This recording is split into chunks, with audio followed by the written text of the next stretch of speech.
And the Kenya Union of Post-Primary Education Teachers has tasked the government with allocating 23 billion shillings to facilitate teachers' membership and medical cover by the National Hospital Insurance. The complaint is that some teachers are unable to pay for health services following the reduction of medical insurance by the Teachers Service Commission. Sharon Chepchumba brings us more. In demands called for by the Kenya Union of Post-Primary Education Teachers, it is evident that teachers' expectations from the government are numerous, including access to affordable health care. Upon TSC writing to NHIF to cover the teachers, they demanded for a fee note of 23.9 billion Kenya shillings. So now we are operating at 15. So we need a difference of 8.9 billion. In addition, some teachers have complained of not being promoted despite having completed the period in acting capacity, including 1,200 deputy head teachers and 1,800 principal teachers. Teachers are providing free labor to the government in form of pending bills. KUPPET Secretary General Moses Nthurima has also asked President William Ruto to fulfill his promise to change the policies of delocalization. Our expectation as a union is that the TSC will roll out sessions for negotiations because the economy has improved, and for that reason the teachers cannot wait anymore. Our mental health is affected by what I'm saying, and we must safeguard our mental health. We must protect it jealously, because once your mental health is compromised, you cannot perform as a woman. You cannot perform as a teacher. You cannot perform as a mother. You cannot perform as a wife.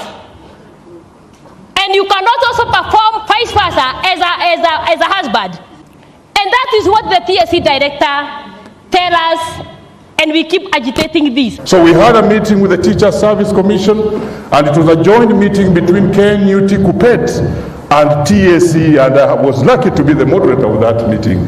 And we agreed that, number one, any teacher who was delocalized or has been delocalized and wishes to come back home, let the name be sent to us and let him do the formalities of doing the online application. Because our lady teachers are affected by this.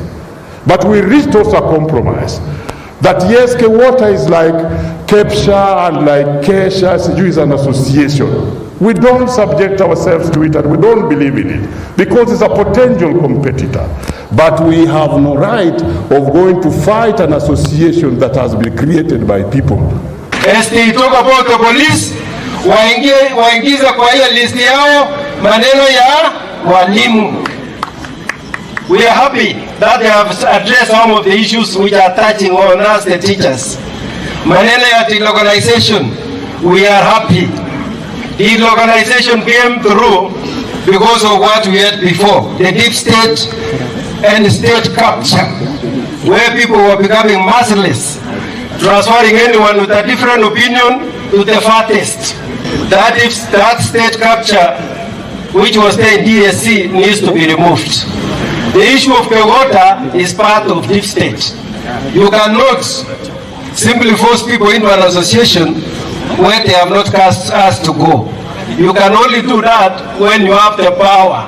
And that power was with Teachers Service Commission. We want to review the delocalization, tuweze kuweza policy ili tuweze kusaidia walimu wetu waweze kuishi na kuweza kufanya kazi wakiwa motivated na wafanya kazi kwa njia yenyewe wanastahili kufanya. Sababu hii delocalization pia mtu ya TSC kama hataki wewe anakupiga transfer Karisa sababu wanateka advantage ya sheria. So we want to tie the loose ends ili tuweze kupata walimu wetu waweze kufanya kazi kwa njia yenye inaheshimika. Aside from teachers' well-being, the increase in financial allocation is required to improve the implementation of the competency-based curriculum CBC. We feel the junior secondary should be domiciled, should be housed in secondary schools, but then these children, because they are very young, they should not be allowed to go to boarding schools. They should go to the next district school. Parents are complaining about cheap things because they don't want to be asked that my daughter has come home or my son and is asking me the name of the grandparents, the name of the rivers or streams in the village. People are only complaining about that they are asking for cuckoo.